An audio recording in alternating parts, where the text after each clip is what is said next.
Everyone knows that if you want to get bigger muscles, you go to the gym. Yeah, buddy! Wait, baby! And work those muscles to get them bigger. But when it comes to having better time management, how do you do it? How do you break that down to help yourself get stronger? In part 1 of time management, we talked about the value of your time and what you're exchanging it for. In part 2, we talked about the 100% rule and how to be more efficient with your time. Hi, my name is Randy Gist, and today is part 3 of time management, and we're just gonna talk about some different ways that you can break time management down and get that time management flex on.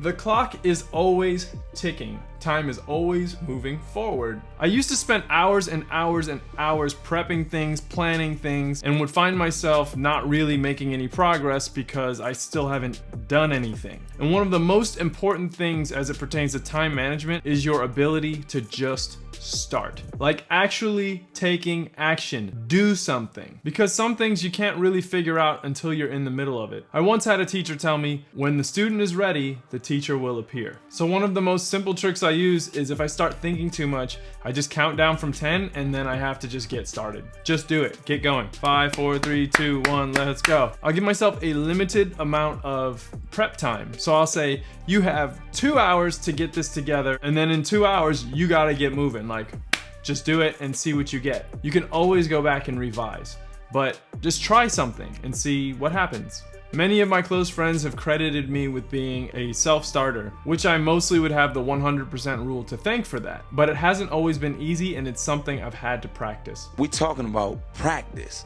So what I like to do is I like to make time management into a game. I'll try working for 30 and then play for 30. Work for 30, play for 30, or work for 60, play for 60. I've found this to be an extremely valuable tool, and here's why. 1, you're constantly practicing the art of starting after stopping.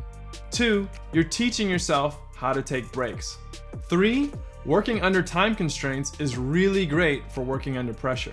4, knowing that you're working under a limited amount of time helps create focus. 5, it works amazingly with the 100% rule. Alternating doesn't give you the time to get bored, so you can constantly give 100% and love doing it. It's a nice work reward system. Another game I like to play is practice paying attention to how much time has passed. Like, actually keep track. It is a skill, and usually I'm within 5 minutes if I haven't seen a clock in a while.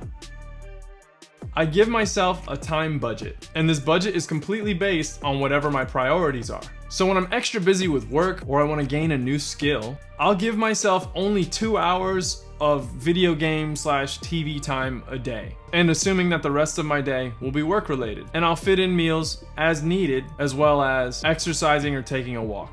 Or you could block out sacred time that is immovable from your schedule. Like, every day I'm doing this. Starting out, the length of time is far less important than just being consistent. And I combine this with my 100% rule. For example, I'll give myself 4 hours to work on creative projects. So I may move from one project to another as my mind wanders.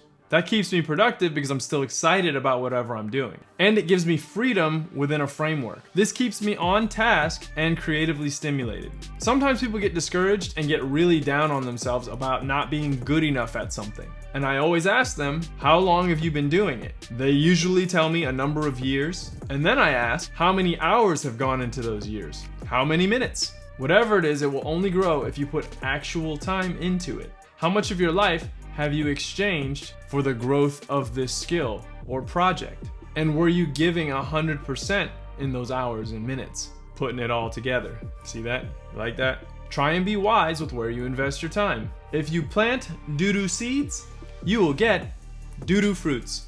If you really want to save time, learn from your mistakes and don't repeat them. Life is short, so who has time for do-overs? Learn from the success of others. What were they doing really well, and how can I implement that into what I'm doing to save time? You don't have to completely copy someone. You still need to do you. But remember, how can I apply it? Learn from the mistakes of others. What did they do that didn't work so well? You don't have to waste time making the same mistakes that people before you made. That's why we study history.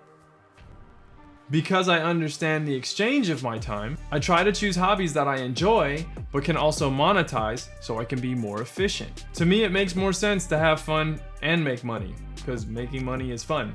Know when to cut your losses and move on. Like, I could keep working on this and I want to, but maybe I should get some sleep, or maybe I should eat. You don't want to have a diminishing return on your investment. Will putting more time into this actually be beneficial? Or could that time be better spent elsewhere? Just try and be aware so that you don't waste time. You can always come back to things. Unless there's an aggressive deadline, then it is what it is and you gotta get it done. But if you're feeling that pressure, maybe you should have managed your time better in the first place. Don't worry, you can fix it on the next project. These things take practice and take time. Oh, and how can we forget? Use calendars, use agendas, use alarms.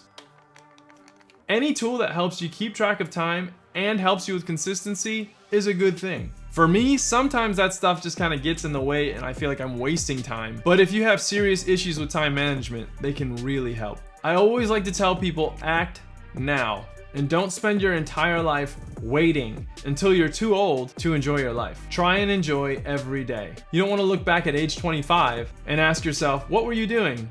Planning on being 26. Then you've completely missed 25 and everything that was great about just being 25. I want all the years of my life to be the best years of my life. Save yourself time so that you can spend the majority of it having fun and enjoying your life and the things that are most important to you. So that's what we've got for today. Look, this is how I break down my time in order to be more efficient, more intentional, and more productive with my time. Hey, my name's Randy Gist. If you like this video, please like and subscribe to the channel. And if you've got any strategies or tips on time management, please write them down in the comments. I'm sure they could help me and definitely help some others. So that's what we've got for time management. Check out parts 1 and 2. I think there's a lot of really valuable stuff in there that can help you out. I might go check it out again. So best of luck, manage your time wisely, have a good life.